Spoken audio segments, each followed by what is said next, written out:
المرسلين اما بعد فاعوذ بالله من الشیطان الرجیم بسم اللہ الرحمن الرحیم۔ الحمدللہ اللہ تبارک و تعالی کی ذات و صفات سے متعلق بیان چل رہا تھا، اور پچھلے پروگرام میں ہم نے بہت تفصیل سے آپ کی خدمت میں عرض کیا کہ اللہ تبارک و تعالی کی ذات کے بارے میں غور و تفکر کرنے سے منع کیا گیا ہے، کیونکہ اللہ تعالیٰ کسی شے کی مثل نہیں ہے۔ لہذا جب آپ تصور قائم کرنے کی کوشش کریں گے تو لازمی طور پر کسی نہ کسی شے کے ذریعے اس کے تصور کو حاصل کرنے کی کوشش کریں گے، اور اس طرح ایک غلط تصور ذہن میں قائم ہوگا، اور اللہ کے لیے کسی قسم کا غلط تصور ذہن میں قائم کرنا یا رکھنا یہ ناجائز ہوتا ہے۔ قرآن کی تعلیم یہی نظر آتی ہے کہ اللہ کی ذات کے بارے میں غور نہ کیجیے بلکہ اس کی صفات کے بارے میں غور کیجیے۔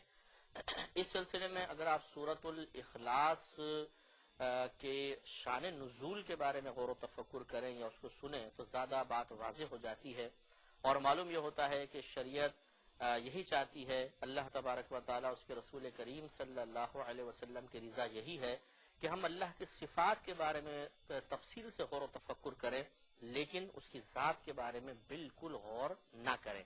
تو ہمیں اللہ تعالیٰ اس کے رسول کی اطاعت کرنی چاہیے۔ چنانچہ تفسیر کبیر میں سورہ اخلاص کی تفسیر بیان کرتے ہوئے امام رازی رحمۃ اللہ علیہ نے 3 شان نزول ذکر کیے ہیں۔ ان سے تینوں شان نزول میں آپ کی خدمت میں عرض کرتا ہوں، جس سے اندازہ ہوگا کہ اللہ تعالیٰ اور اس کے رسول ذات باری تعالیٰ میں غور و تفکر کو منع فرماتے ہیں۔ لہذا ایک تو شان نزول جو حضرت ضحاک رحمۃ اللہ علیہ سے منقول ہے وہ یہ ہے کہ سورہ اخلاص اس وقت نازل ہوئی کہ جب مشرکین نے عامر بن طفیل کو نبی کریم صلی اللہ علیہ وسلم کے پاس بھیجا، تو اس عامر بن طفیل نے آ کر کہا کہ دیکھیں ہماری نافرمانی سے آپ کو اذیت پہنچتی ہے، اور آپ ہمارے خداؤں کو برا بھلا کہتے ہیں اور ہمارے آباء و اجداد کے دین کی مخالفت کرتے ہیں۔ آپ ہمیں بتائیے آپ کے ساتھ معاملہ کیا ہے؟ اگر آپ فقیر ہیں تو ہم آپ کو غنی کر دیتے ہیں، اگر آپ کے ساتھ آپ مجنون ہیں، جنون آپ کے ساتھ ہے تو ہم آپ کا علاج کرواتے ہیں، اگر آپ کسی خاص عورت کی خواہش رکھتے ہوں جو امیر و کبیر ہے، کسی اعلیٰ خاندان سے تعلق رکھتی ہے تو ہم آپ کو اس سے نکاح کروا دیتے ہیں، لیکن معاملہ کیا ہے؟ نبی کریم صلی اللہ علیہ وسلم نے فرمایا کہ نہ تو میں فقیر ہوں کہ تم مجھے غنی کرو گے، نہ میں مجنون ہوں، اور نہ میرے دل میں کسی شے کی خواہش ہے، بلکہ میں تو اللہ تبارک و تعالیٰ کا رسول ہوں، اور تمہیں میں معبودان باطلہ کی عبادت سے ہٹا کر اللہ تبارک و تعالیٰ کی عبادت کی طرف بلاتا ہوں۔ اللہ احد، اے حبیب کریم صلی اللہ علیہ وسلم آپ فرما دیجئے کہ اللہ ایک ہے، اللہ الصمد، وہ بے نیاز ہے، لم یلد ولم یولد، نہ اس کی کوئی اولاد ہے نہ وہ اس سے اولاد پیدا ہوئی، اور ولم یکن لہ کفوا احد، اور دنیا کی کوئی بھی شے، کائنات کی کوئی بھی شے اس کی ہم نظیر اور ہم پلہ نہیں ہو سکتی۔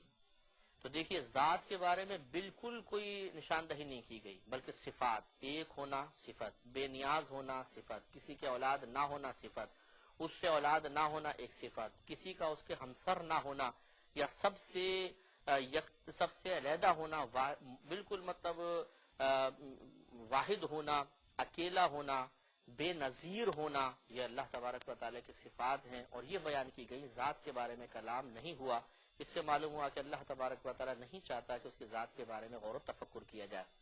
دوسرا شان نزول جو ہے حضرت اکرمہ رضی اللہ تعالیٰ عنہ سے منقول ہے، اور انہوں نے حضرت ابن عباس رضی اللہ تعالیٰ عنہ سے روایت کیا کہ یہ اصل میں یہودیوں کے سوال کے جواب میں آیت نازل ہوئی تھی۔ ان میں کعب بن اشرف یہودی بھی تھا، انہوں نے آ کر یہ کہا تھا کہ اے محمد، یقیناً یہ اللہ تعالیٰ ہے جس نے مخلوق کو پیدا کیا، یہ بتائیے معاذ اللہ کو کس نے پیدا کیا؟ تو یہ سن کر نبی کریم صلی اللہ علیہ وسلم بڑے جلال میں تشریف لائے، اور آپ کے چہرے پہ غضب کے آثار نمایاں ہوئے۔ اس وقت جبریل امین نازل ہوئے اور آپ کو تھوڑا سکون حاصل ہوا، اور انہوں نے پھر کہا کہ اے اللہ کے نبی ذرا نرمی اختیار کیجئے اور اپنے دل کو آپ ٹھنڈا رکھیے، اور پھر اس پر یہ آیت نازل ہوئی کہ قل هو اللہ احد، پہلے اتنی نازل ہوئی، آپ فرما دیجئے کہ اللہ ایک ہے۔ اس پر یہودی نے پھر کوشچن کیا کہ اچھا آپ ہمیں اس کی کچھ صفات تو بیان کیجئے کہ معاذ اللہ تعالیٰ کا ہاتھ کیسا ہے، اس کے بازو کیسے ہیں، اس کی کلائیاں کیسی ہیں۔ اس پر نبی کریم صلی اللہ علیہ وسلم اور زیادہ غضبناک ہوئے، تو پھر روایت میں آتا ہے کہ پوری آیتیں نازل ہوئیں، سورہ اخلاص کی بقیہ آیتیں، اور اس میں اللہ تعالیٰ کی صفات کو ذکر کر دیا گیا۔ تو یہاں پر بھی دیکھیں کویسچن انہوں نے ہاتھ کے بارے میں، کلائی کے بارے میں، خاص ذات کے بارے میں کویسچن کیا، بیان صفات کا ہوا، گویا کہ منع کر دیا گیا کہ اللہ کی ذات کے بارے میں غور نہ کیا جائے۔ تیسرا جو ہے وہ شان نزول، اس کے بارے میں کہا جاتا ہے کہ یہ عیسائیوں نے کویسچنز کیے تھے، اس کے جواب میں یہ آیت سورہ کریمہ نازل ہوئی۔ یہ حضرت عطا نے ابن عباس رضی اللہ تعالیٰ عنہ سے روایت کیا کہ نجران کا ایک وفد نبی کریم صلی اللہ علیہ وسلم کی خدمت میں حاضر ہوا اور وہی کویسچن کیا کہ آپ ہمیں اپنے رب کی کچھ صفات ذکر فرمائیں، کہ کیا وہ زبرجد کی لکڑی سے بنا ہوا ہے، یا یاقوت موتیوں کا بنا ہوا ہے، یا سونے کا ہے، یا چاندی کا ہے؟ تو نبی کریم صلی اللہ علیہ وسلم نے ارشاد فرمایا کہ میرا رب ان میں سے کسی شے کا نہیں ہے، بلکہ وہ تو ان تمام اشیاء کا خالق ہے۔ اس پر یہ آیت نازل ہوئی کہ قل هو اللہ احد، اے حبیب کریم صلی اللہ علیہ وسلم آپ فرما دیجئے کہ وہ ایک ہے، یکتا ہے۔ اس پر انہوں نے کہا کہ اچھا اگر وہ ایک ہے تو آپ بھی تو ایک ہیں، یعنی اس میں اللہ تعالیٰ کی کون سی کوئی بڑائی ہوئی، یا آپ نے کون سی کوئی ایسی صفت ذکر کی کہ جس میں ایسا لگے کہ اللہ تعالیٰ سب سے یکتا ہے، آپ بھی ایک ہے وہ بھی ایک ہے؟ تو نبی کریم صلی اللہ علیہ وسلم نے ارشاد فرمایا لیسا کمثلہ شیء، لیکن اس کی مثل کوئی شے نہیں ہے۔ اگر ایک ہونے میں بظاہر تمہیں کوئی مماثلت لگتی بھی ہے تو آپ دیگر صفات پر غور و تفکر کریں گے تو معلوم ہوگا کہ اللہ تبارک و تعالیٰ کسی شے کی مثل نہیں ہے۔ پھر انہوں نے کہا کہ اچھا زدنا من الصفات، آپ ان صفات پہ کچھ زیادتی فرمائیے ہمارے لیے۔ تو نبی کریم نے فرمایا، پھر آیت نازل ہوئی اللہ الصمد۔ انہوں نے کہا کہ صمد کون ہوتا ہے؟ تو نبی کریم صلی اللہ علیہ وسلم نے فرمایا کہ صمد وہ ہے کہ تمام مخلوق تو اس کی محتاج ہوتی ہے لیکن وہ کسی کا محتاج نہیں ہوتا۔ اس پر انہوں نے پھر زدنا کے الفاظ کہے کہ اچھا ہمیں اور زیادہ کیجیے، اور صفات ذکر کیجیے۔ تو نبی کریم نے پھر بیان فرمایا لم یلد، یہ آیت نازل لم یلد، گویا کہ آپ نے یوں سمجھانا چاہا کہ جیسے کہ بی بی مریم پیدا ہوئی ہیں ایسا اللہ تعالیٰ کسی کی اولاد نہیں ہے۔ پھر آیت نازل ولم یولد، اس میں یہ سمجھانا چاہا کہ جیسے کہ عیسیٰ علیہ السلام کو پیدا کیا گیا، اللہ کو کسی نے پیدا نہیں فرمایا۔ ولم یکن لہ کفوا احد، اور اللہ تعالیٰ کی مثل کوئی بھی شے نہیں ہے۔ تو ان تینوں شان و نزول کو آپ دیکھ لیجئے، ان تینوں سے یہی ظاہر ہوتا ہے کہ جب اللہ تعالیٰ کی ذات کے بارے میں کویسچنز کیے گئے تو نبی کریم صلی اللہ علیہ وسلم نے اللہ تبارک و تعالیٰ کی عطا سے ان کے ذہن میں ذات باری تعالیٰ کا کوئی تصور قائم کرنے کے بجائے صرف صفات باری تعالیٰ پر غور و تفکر کی دعوت دی، اور غور و تفکر کرنے کے لیے اللہ کے صفات کو بیان فرمایا۔ لہذا ہمیں بھی مسلمانوں کو بھی اسی چیز کو اپنے پیش نظر رکھنا چاہیے۔ کہیں اسکول میں آپ ہوں، کالج میں ہوں، یونیورسٹی میں ہوں، اپنے گھر میں بیٹھے ہوں، کسی تقریب میں بیٹھے ہوں، آفس فیکٹری وغیرہ میں ہوں، کبھی بھی ذات باری تعالیٰ کو اپنی گفتگو کا موضوع مت بنائیے گا، اس اعتبار سے کہ آپ یوں غور کرنے لگ جائیں کہ بھئی اللہ تعالیٰ کہاں ہے، کس سمت میں ہے، وہ کس طرح کا ہے۔ کبھی بھی اس کے بارے میں آپ غور مت کیجیے گا، کیونکہ یہ اللہ تعالیٰ اور اس کے رسول کریم صلی اللہ علیہ وسلم کی رضا کے خلاف معاملہ ہوگا، اور اس کی آخری حد خدا نہ کرے کفر بھی ہو سکتی ہے۔ کوئی غلط جملہ نکل گیا تو معاملہ خراب ہو جائے گا۔ اب ایک سوال پیدا ہوتا ہے کہ اللہ تبارک و تعالیٰ کے لیے خود قرآن عظیم میں چہرے کا لفظ استعمال ہوا، جیسے سورہ بقرہ آیت نمبر 115 میں ہے کہ وَلِلَّهِ الْمَشْرِقُ وَالْمَغْرِبُ، اور اللہ ہی کے لیے ہیں مشرق اور مغرب، فَأَيْنَمَا تُوَلُّوا، تو تم جس بھی طرف اپنا رخ کرو گے، فَثَمَّ وَجْهُ اللَّهِ، تو اسی طرف اللہ کا وجہ ہے۔ وجہن کی اردو میں ترجمہ کریں گے تو چہرہ آئے گا، تو اگر لفظی ترجمہ کیا جائے اس کا تو یوں بنے گا، تو اسی طرف اللہ کا چہرہ ہے۔ ان اللہ واسع علیم، بے شک اللہ تبارک و تعالی وسعت رکھنے والا، علم رکھنے والا ہے۔ تو آپ کو ایسا نہیں پیدا ہوتا ہے کہ اللہ نے تو خود اپنے لیے وجہن کا لفظ استعمال فرمایا۔ تو جب آپ دیکھیں اب یہی ہوتا ہے معاملہ کہ علماء کا یہ کام ہے کہ وہ ایک آیت سے استدلال کر کے نتیجہ نہیں نکالتے، بلکہ مختلف آیات کو رکھتے ہیں سامنے، پھر ان سب پر غور و تفکر کر کے ایسا مفہوم اخذ کیا جاتا ہے کہ کوئی بھی آیت اپنے مقام پہ غلط ثابت نہ ہو، ہر آیت کا مضمون اور مفہوم اپنے مقام پہ درست قرار دیا جا سکے۔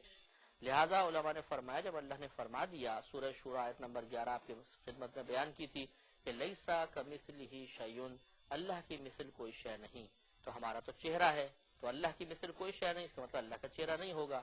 اب یہاں جو وجہن کا لفظ آیا تو پھر ہم اس کی کوئی اور تعویل کریں گے، کوئی اور ایسا مفہوم لیں گے کہ جو مناسب ہو. تو یہاں پر پھر رحمت کا مفہوم لیا گیا کہ تم جس طرف بھی رخ کرو گے ثم وجہ اللہ، اسی طرف اللہ تعالیٰ کی رحمت تمہیں متوجہ نظر آئے گی. تو اس سے پھر واضح ہو گیا کہ یہاں وجہن رحمت کے معنی میں ہے، اور اس کے حقیقی معنی کا قصد ارادہ اس لیے نہیں کریں گے کہ اگر ہم کر لیں تو دیگر کئی آیات کا انکار کرنا لازم آئے گا.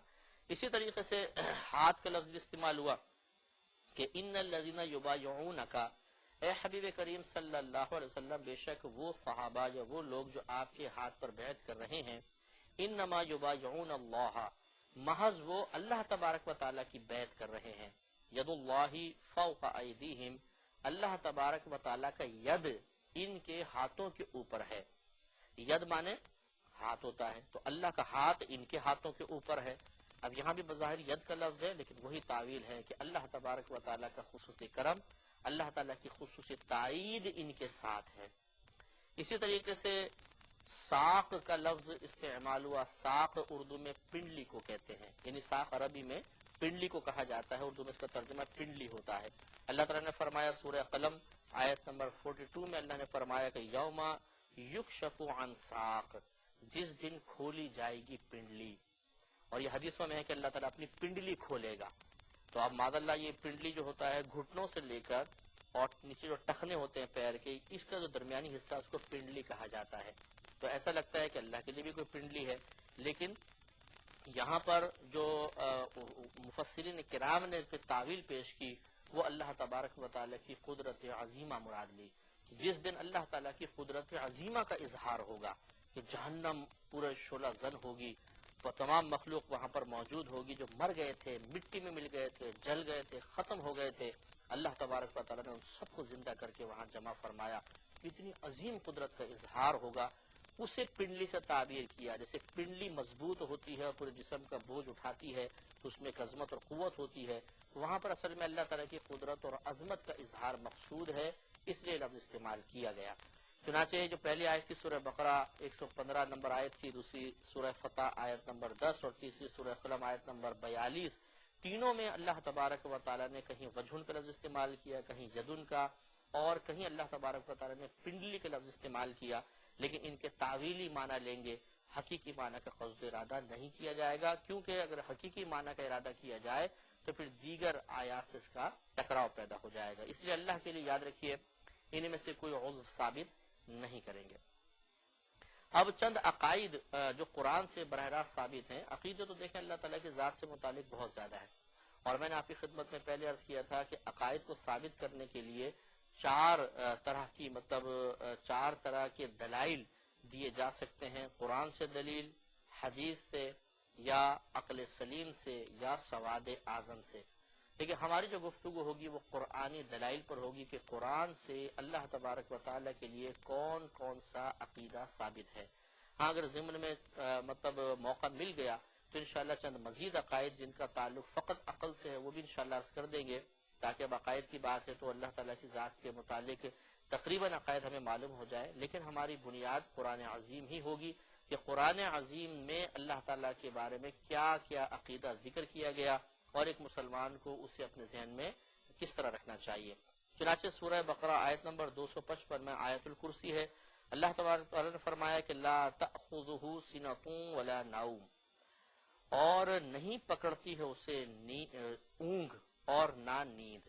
یعنی اللہ تبارک و تعالیٰ کو اونگ یعنی غنودگی نہیں پکڑتی اور نہ نیند اس کو اپنے قابو میں کرتی ہے. اس سے عقیدہ سامنے آیا کہ اللہ تبارک و تعالیٰ نہ اونگتا ہے جیسے ہم جھٹکے لیتے ہیں نیند میں، اور نہ وہ گہری نیند سو جاتا ہے، بلکہ ہمارے حساب سے جو 24 آورز ہیں اللہ تبارک و تعالیٰ اپنی مخلوق کو ملاحظہ فرماتا رہتا ہے، ان کے ایک ایک چیز کا علم رکھتا ہے. چنانچہ اللہ تبارک و تعالیٰ سونے سے پاک و صاف ہے. دوسرا سورہ بقرہ آیت نمبر 255 میں ہی ہے کہ لہو ما فی السماوات و ما فی الارض، اسی کے لیے ہے جو کچھ آسمانوں میں ہے اور جو کچھ زمین میں ہے. لہٰذا یہ بھی عقیدہ رکھنا چاہیے کہ اللہ تعالیٰ پوری کائنات کا مالک ہے، پوری کائنات اسی کی ملک میں ہے، وہ ایک ایک ذرے کا مالک ہے.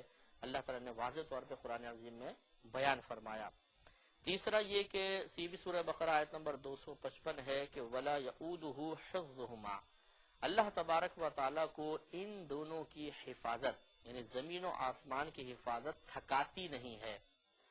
تو آپ یہ دیکھیے کہ ازل سے اللہ تبارک و تعالیٰ نے ہمیشہ سے اللہ تبارک و تعالیٰ نہ سوتا ہے، نہ اس کو اونگ آتی ہے، نہ وہ تھکتا ہے، پوری کائنات کا مالک ہے اور وہ اپنی تمام کائنات کا کو ہر وقت ملاحظہ فرما رہا ہے اور وہ تھکتا نہیں ہے۔ معلوم ہوا لیس کمثلہ شیء، اللہ کی مثل کوئی شے نہیں ہے۔ ہر زندہ مخلوق تھک جاتی ہے لیکن اللہ تعالیٰ نہیں تھکتا۔ یہ الگ بات ہے کہ اس نے فرشتوں کو ایسا پیدا فرمایا کہ وہ نہیں تھکتے، لیکن جب ہم اور صفات کا مشاہدہ کرتے ہیں تو پھر فرشتے اللہ تعالیٰ کی مثل یقیناً نہیں ہو سکتے۔ لیکن اگر ہم اپنے آپ کو دیکھیں تو ہم تھوڑا سے کام سے تھک جاتے ہیں، اور اللہ تبارک و تعالیٰ اتنا عظیم کام ازل سے فرما رہا ہے اور وہ کبھی بھی نہیں تھکتا۔ سورہ بقرہ آیت نمبر 74 ہے کہ وَمَا اللَّهُ بِغَافِلٍ عَمَّا تَعْمَلُونَ، اور اللہ تبارک و تعالیٰ ان کاموں سے غافل نہیں جو تم کر رہے ہو۔ اس سے یہ معلوم ہوا کہ اللہ تبارک و تعالیٰ تمام مخلوق کی طرف ایک وقت میں توجہ رکھتا ہے، تمام مخلوق کی طرف۔ کیونکہ دیکھیں کوئی پوری دنیا میں انسانوں کا صرف آپ حساب کر لیں، چلے جنات کو بھی ہٹا دیں، جانوروں کو ہٹا دیں، دیگر زندہ یا بے جان مخلوق کو ہٹا دیجئے، اگر آپ انسانوں کا بھی حساب و کتاب کر لیں تو کتنے انسان ہیں دنیا میں۔ اور اللہ تبارک و تعالیٰ فرماتا ہے کہ وہ کسی سے بھی غافل نہیں ہوتا، جو وہ کر رہے ہیں اللہ تعالیٰ ان سب کو ملاحظہ فرما رہا ہے۔ تو کتنی عظیم قدرت والا ہے۔ آپ کو اگر ایک ایسے روم میں بٹھا دیا جائے جس میں مثلا ایک ہوٹل ہے جس میں 1000 کمرے ہیں، ہر کمرے میں ایک کیمرہ ہو، اور آپ ایک کمرے میں بٹھا دیا جائے جہاں 1000 مانیٹرز لگے ہوں، ہر کمرے کی وہاں پر آپ سب کچھ دیکھ سکتے ہوں، تو کیا آپ ایک وقت سب کو ملاحظہ کر سکتے ہیں؟ بہت ہی مشکل ہے۔ لیکن اللہ تعالیٰ پوری کائنات کو ملاحظہ فرما رہا ہے۔ معلوم ہوا کہ ہم اللہ کی مثل کبھی بھی نہیں ہو سکتے۔ تو اللہ تبارک و تعالیٰ سے دعا ہے کہ اللہ تبارک و تعالیٰ ہمیں اپنے عقیدے کو درست رکھنے کی توفیق عطا فرمائے، اور ان تمام درست عقائد کو ذہن میں جگہ دینے کی اور دوسروں تک پہنچانے کی توفیق عطا فرمائے۔ آمین۔ وآخر دعوانا الحمدللہ رب العالمین۔